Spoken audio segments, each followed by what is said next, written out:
ሰላምታችን ባላችሁበት ሁሉ ድረስ የተወደዳችሁና የተከበራችሁ ተከታታዮቻችን ዛሬው ዕለት እጅግ ወሳኝ የሚባሉትን መረጃዎች አሰባስበን ወደ እናንተ መጥተናል። እናንተም አዲስ መረጃዎችን እንደተለቀቀ ወዲያውኑ እንዲደርሳችሁ ደውል ምልክቱን እየተጫናችሁ እዚህ ዩቲዩብ ቻናል አዲስ ሆናችሁም ሰብስክራይብ እንድታደርጉ እየተማጸንን እነሆ አባይ ነጥቦችን እናሰማችኋለን።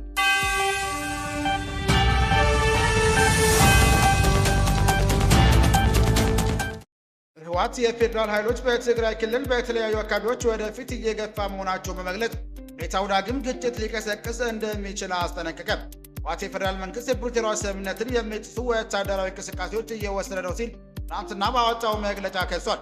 ድርጅቱ አሁንም አለመግባባቶች በውይይትና በሰላማዊ የፖለቲካ መንገድ ለመፍታት ቁርጠኛ መሆኑን ገልጿል። አብራችሁን ስትቆዩ የምትሰሙት ይሆናል። ከቢሾፍቱ አውሮፕላን ማረፊያ ፕሮጀክት ጋር ተያይዞ የተፈናቀሉ በርካታ ነዋሪዎች ካሳ አልተከፈለንም አሉ። ማስተዳደሩ በበኩሉ ቅሬታውን ማስተባብሏል። አዲስ አበባ የካቲት 2017 ዓ.ም ቢሾፍቱ ዓለም አቀፍ አውሮፕላን ማረፊያ ግንባታ ፕሮጀክት ምክንያት ያለምንም ካሳ ተፈናቅለናል የሚሉ የአቡሴራ ነዋሪዎች የከፍተኛ ችግር መጋለጣቸውን ገለጹ። ቢሾፍቱ ከተማ አስተዳደር በበኩሉ የቀረበውን ቅሬታ ውድቅ አድርጎታል። አብራችሁ ስትሉ የምታደምጡት ይሆናል። አድማጭ የቻናላችን ቤተሰቦች ሰብስክራይብ ያላደረጋችሁ እንድታደርጉ እያልን እነዚህና ሌሎች ያሰባሰብናቸውን መረጃዎች ይዘን ቀጥታ በዝርዝርና በትንታኔ ወደምንመለከተው አቀናን።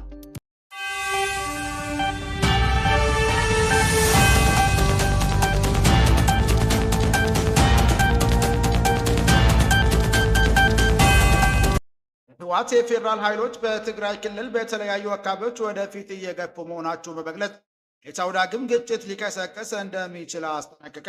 ህወሓት የፌዴራል መንግስት የፕሪቶሪያ ስምምነትን የሚጥሱ ወታደራዊ እንቅስቃሴዎችን እየወሰደ ነው ሲል ትናንትና ባወጣው መግለጫ ከሰተ። ድርጅቱ አሁንም አለመግባባቶች በውይይትና በሰላማዊ የፖለቲካ መንገድ ለመፍታት ቁርጠኛ መሆኑን ገልጿል። ህወሓት በመግለጫው የፌዴራል ኃይሎች በቅርብ ቀናት ውስጥ በወታደራዊ ክፍሎችና በሰላማዊ ሰዎች ላይ ተኩስ ከፍተዋል ሲል ወንጅሏል።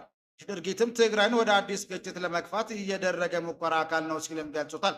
በተጨማሪም ፌዴራል ባለስልጣናት በትግራይ ህገ መንግስታዊ ይዞታ ውስጥ 40% የሚሆነውን ግዛት አሁንም እንደተቆጣጠሩ መሆናቸውን የገለጸ ሲሆን በርካታ ቁጥር ያላቸው ተፈናቃዮችን በአስቸጋሪ ሰብአዊ ሁኔታ ውስጥ በካምፖች እንደሚገኙም ገልጿል። ህወሓት የስምምነቱን ሁኔታና ሂደት የሚገመግም በአፍሪካ ህብረት የሚመራው የባለሙያዎች ቡድን እንዲቋቋምና ፕሪቶሪያ ስምምነት ሙሉ በሙሉ እንዲተገበር በተደጋጋሚ ጥሪ ማቅረቡን ገልጾ ይህን እንጂ ለእነዚህ ጥያቄዎች የተሰጠው ምላሽ አነስተኛ መሆኑን አመላክቷል። መግለጫው የኢትዮጵያ መንግስት አሁን ትግራይን ወደ ሌላ ዙር ደም አፋሳሽ ጦርነት ለማስገባት እየጣረ ነው ብሏል። ሆኖም ድርጅቱ ወታደራዊ ግጭት የመመለስ ምንም ፍላጎት እንደሌለውና ይልቁንም በፕሪቶሪያ ስምምነት ማዕቀፍ ውስጥ ድርድር እንዲደረግ እንደሚፈልግም ገልጿል። ፓርቲው ዓለም አቀፍ ማህበረሰብ በኩል የሚደረገው ጥረት በቂ አይደለም ሲል የተቸ ሲሆን ሌላ በኩል የተባበሩት መንግስታት፣ የአፍሪካ ህብረትና አሜሪካ በቅርቡ የሰጡትን ማሳሰቢያ እንደ መልካም ጅማሮ እንደሚቀበለውም ጠቁሟል። ሌላ በኩል ሳልሳይ ወያነ ትግራይ ፓርቲ በትግራይ ውስጥ በማህበረሰቡ የሚመራው የእርቅ ሂደትና ከወገንተኝነት የጸዳ ሽምግልና እንዲጠናከር ጥሪ አቅርቧል። ፓርቲው ባወጣው መግለጫ በትግራይ ተወላጆች መካከል እየተደረጉ ያሉ የእርቅ የውይይትና የሰላም ጥረቶች ሊደገፉና ሊጠናከሩ እንደሚገባ ገልጾ ይህም በኩል ዘላቂ ሰላም ለማምጣት ከፍተኛ አስተዋጽኦ እንዳለው አጽንኦት ሰጥቷል። ድርጅቱ እነዚህ ሂደቶች የሚመቻቹ ግለሰቦችና ተቋማት ገለልተኛቸውን እንዲጠብቁ አሳስቧል። ተጨማሪም አሁን ወቅት በትግራይ ውስጥ አስተዳደራዊ ስራዎችን ማቀናጀትና ክልሉ መሰረታዊ ጥያቄዎች መመለስ የሚችል ህዝባዊ ተቋም የለም ብሏል። ጦርነቱ ምክንያት የደረሰውን ውድመት ለመጠገንና ውስጥ ክፍፍሎችን ለማርገብ እንዲቻል ሁሉንም ያካትትና ህጋዊነት ያለው መንግስት እንዲመሰረትም ጥሪ አቅርቧል። ተጨማሪም ድርጅቱ የሀገር ሽማግሌዎችን፣ ማህበረሰብ አስታራቂዎችን፣ አቦ ገረብ ተብለው የሚጠሩ ባህላዊ መሪዎችና ሃይማኖት አባቶች በማንኛውም ወገን ሳይሰለፉ እየተባባሰ የመጣውን ታጠቁ አካላት ክፍል እንዲፈቱም ጥሪ አቅርቧል። በትግራይ ተወላጆች መካከል የሚፈጠር ግጭት እንዲቆምና እርቅና ለውይይት ምቹ ሁኔታ እንዲፈጠር ጥሪ እንዲያደርጉ አሳስቧል። ይህ ሁኔታ እየታየ ያለው በትግራይ ውስጥ እየኖረ ባመጣው ውጥረት ምክንያት ህዝብ ስጋት እየጨመረ ባለበት ወቅት ነው። መካከለኛው ትግራይ ዞን እንዳርሳ አካባቢ የፍጆታ እቃዎችን በመጫን ላይ ነበረበሩ 2 የጭነት መኪናዎች ላይ በደረሰ የድሮን ጥቃት ቢያንስ 1 ሰው ሲገደል ሌላ ሰው ደግሞ ዳግም መቁሰሉ መዘገቡም ይታወሳል። ድርጊቱ የአፍሪካ ህብረትና ሌሎች ዓለም አቀፍ አካላት ትኩረት የሳበ ሲሆን ወታደራዊ ግጭቶችና በክልሉ እየጨመረ ስለመጣው ውጥረት ያላቸውንም ስጋት ገልጿል። ሁሉም ወገኖች ራሳቸውን እንዲያቅቡ ሰላም ስምምነት እንዲያከብሩና ሰፋ ያለ ዳግም ግጭትን ለማስወገድ ውይይት እንዲቀጥሉ ማሳስቧል።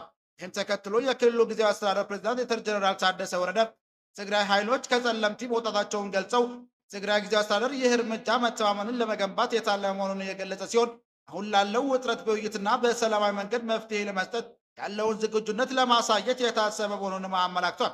የካቲት 2 ቀን 2018 ዓ.ም ጀምሮ ዋጀራት ጨምሮ በአካባቢው የደቡባዊ ትግራይ አካባቢዎች አንጻራዊ ሰላም መኖሩ ቢገለጽም ውይይትና ለውስጥ ግጭት መቆም የሚቀርቡት ጥሪዎች ግን ቀጥሏል። ትግራይ ኃይሎች መካከል ያለው የውስጥ ውጥረት የቀጠለበት በዚህ ወቅት የሃይማኖት አባቶች፣ የሀገር ሽማግሌዎች፣ ትግራይ ሲቪል ማህበረሰብ ድርጅቶች ህብረትና ትግራይ ሰላምና ጸጥታ ቢሮ የሰላም መፍትሄ የሚቀርቡ ጥሪዎችን ዳግም አድሰዋል።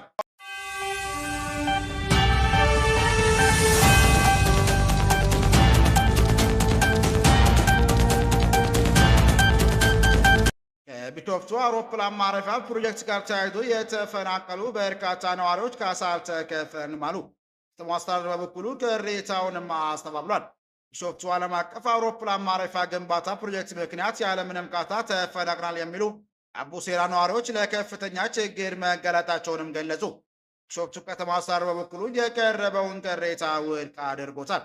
ስታታቸውን ለአዲስ ስታንዳርድ የሰጡ ነዋሪዎች ለፕሮጀክቱ ሲባል በአቡሉጉና አካባቢ መፈናቀላቸውንም ገልጸው ያደረግላቸዋል ተብሎ ቃል የተገባው ካሳም ሆነ ምትክ ቤት እንዳልተሰጣቸውም ተናግሯል። የከተማው አስተዳደር በበኩሉ መሰል አቤቱታዎች እንዳልደረሱትም ገልጸዋል። አቡሉጉና ነዋሪ ነኝ ያሉት ሸቴ መሬቱ የቤተሰቦቻቸው እንደነበረም ገልጸው አንድ ልጅ እናት የሆኑት እኚህ ግለሰብ ሙሉ ማስረጃ ያላቸው 3 በውርስ ያገኟቸው ይዞታዎች እንዳላቸውም ተናግሯል።